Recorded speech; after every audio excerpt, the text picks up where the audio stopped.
Hi, this is Dan Bullard, retired electronics engineer, sitting on the front deck of my houseboat again. I got a couple of things I want to talk to you about. I got this stuff from Mack Grady, Dr. Mack Grady. And like I mentioned, he's been watching some of my videos, and you know, he hasn't had a come to Jesus moment yet. He bought my book, I think. Somebody bought my book, Distortion. And maybe it's not him, because the last two videos that I made about him, he disliked those two videos, each one. And I think he took it upon himself to punish me. So he had his university, Baylor University, block me. So I can't email him anymore, which is fine, you know. But what he doesn't know, you don't know this, Mac. You better tell the thought police to go in there and block me on this one. I set up this email address, and it's beautiful. godofharmonics@gmail.com. Beautiful email address. It's not like God of Harmonics 927.2.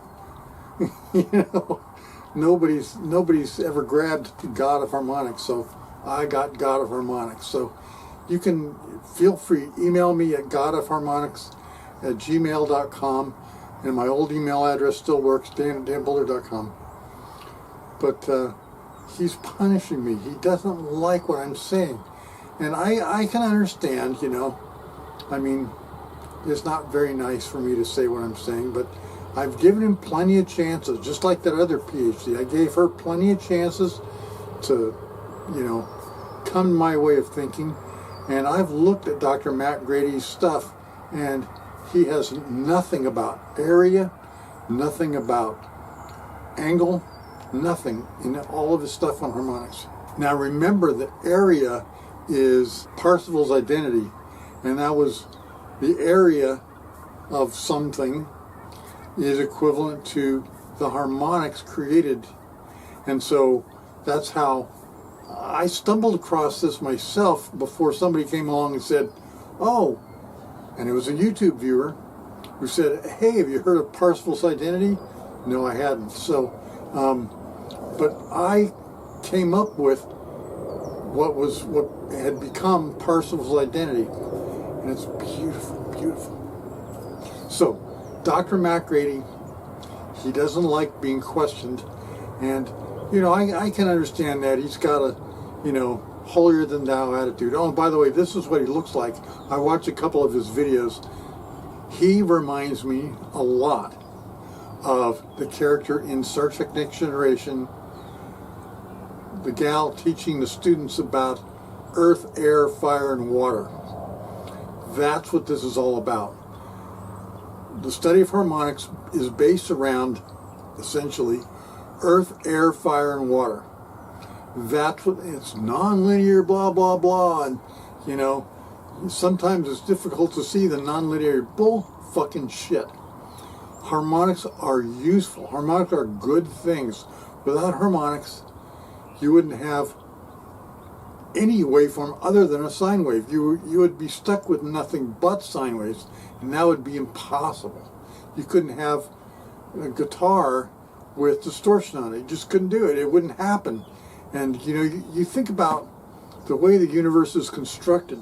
Somebody was really brilliant at figuring this stuff out, and it wasn't somebody, it was just the way it happened. But the universe is a wonderful place, and this stuff has to be understood. And it's not understood by people like Mack Grady. It's understood by people like me.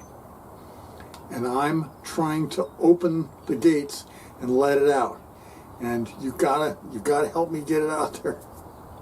So Dr. Mack Grady, come on. You can have a come to Jesus moment. You can say, Dan, I'm sorry. You're right. I'm wrong. I've been wrong for 40 years.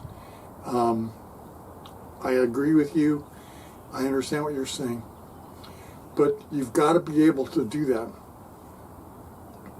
Now, off on another topic, because Mack Grady or somebody bought a copy of my book, Distortion, anytime somebody buys one of my books, I go back and read it. and look at all the stuff I did in there. And it's brilliant, brilliant, brilliant work. I can't recommend it enough, but you don't have to buy it. But in there, I highlight another thing that I did at Tektronix, and I never mentioned it before. It was a brilliant, brilliant thing that I came up with. My boss, Brian Brokaw, was working on a problem and he couldn't figure it out.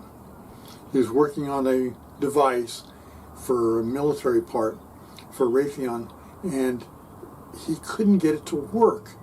And it was really wild, and it should have been really simple.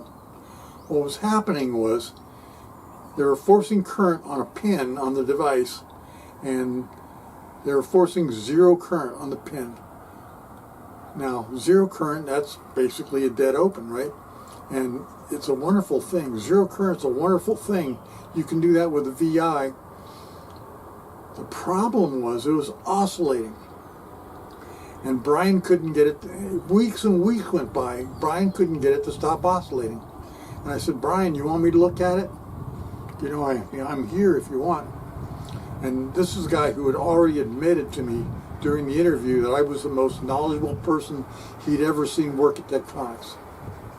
So Brian says, okay, Dan, take a look at it. So I spent 2 days on it. 2 days.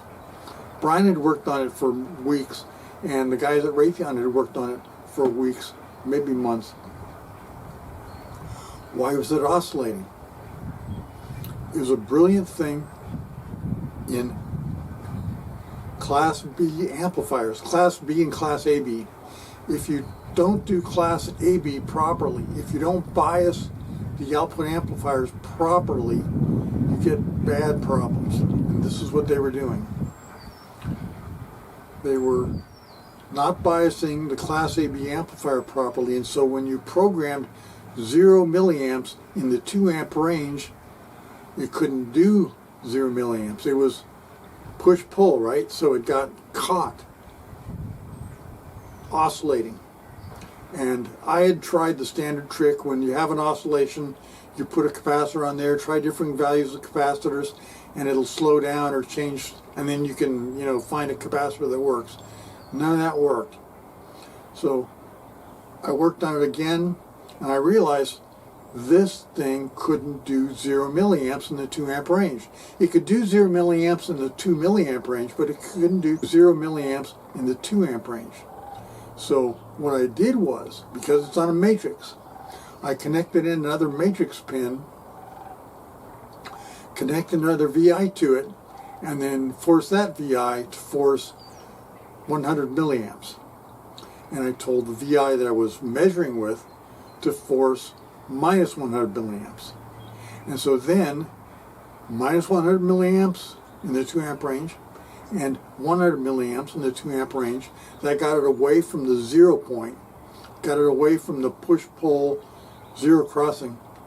And so it behaved, it stopped oscillating, and 100 milliamps, take away 100 milliamps is 0 milliamps. So the pin got 0 milliamps.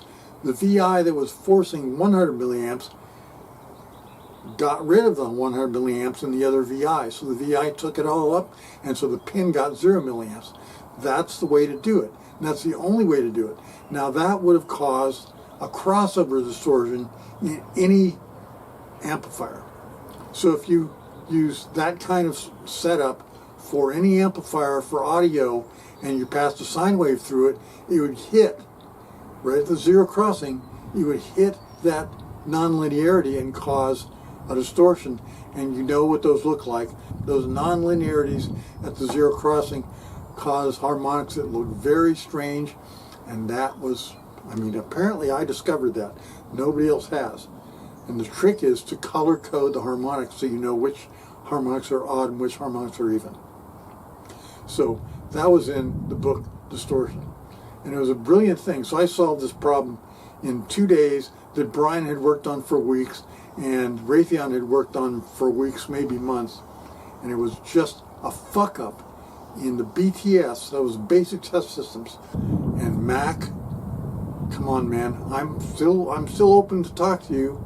Remember godofharmonics@gmail.com or danbullard.com. So I got those 2 email addresses. So once again, from the river, this is Dan Bullard. See ya.